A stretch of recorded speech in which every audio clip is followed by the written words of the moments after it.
America మరియు Israel సైన్యాలు చేసిన దాడిలో ఇరాన్ సుప్రీం లీడర్ ఖమేనీ మృతి చెందారు. దీనికి వ్యతిరేకంగా ఇరాన్ ఇప్పుడు ఇజ్రాయెల్ మరియు అమెరికా సైనిక స్థావరాలపై దాడులను ముమ్మరం చేసింది. దీంతో పశ్చిమాసియా దేశాలన్నింటిలో యుద్ధ వాతావరణం నెలకొంది. అంతేకాదు, ఇప్పుడు ఈ యుద్ధం పశ్చిమాసియా దేశాలను దాటి సౌత్ ఏషియా వైపు కూడా విస్తరించే అవకాశం కనిపిస్తుంది. ఎందుకంటే రీసెంట్గా శ్రీలంక తీరంలోని ఇరాన్ యుద్ధ నౌకపై అమెరికా తన సబ్మెరీన్తో దాడి చేసి దాన్ని పేల్చేసింది.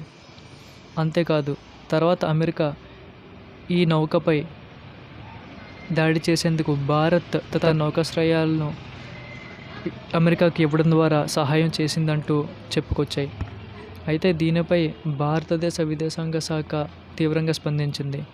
తాము ఎవరికీ ఎటువంటి అనుమతులు ఇవ్వలేదంటూ చెప్పింది. అంతేకాదు, ఇలాంటి అసత్యపు ప్రచారాలు చేస్తే తీవ్ర పరిణామాలు ఎదుర్కోవాల్సి ఉంటుందంటూ కూడా హెచ్చరించింది. అయితే అటు ఇరాన్ కూడా భారత నౌకలను హార్ముజ్ జలసంధిలోకి రానివ్వకుండా నిషేధాన్ని విధించింది. ఒకవేళ అటు నుంచి ఏమైనా వచ్చినట్టయితే పేల్చేస్తామని చెప్పి హెచ్చరించింది.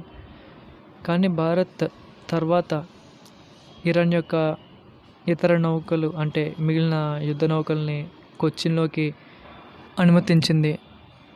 దీనికి ప్రతిస్పందనగా ఇరాన్ హార్ముజ్ జలసంధి ద్వారా భారత నౌకల ప్రవేశానికి అనుమతినిచ్చింది.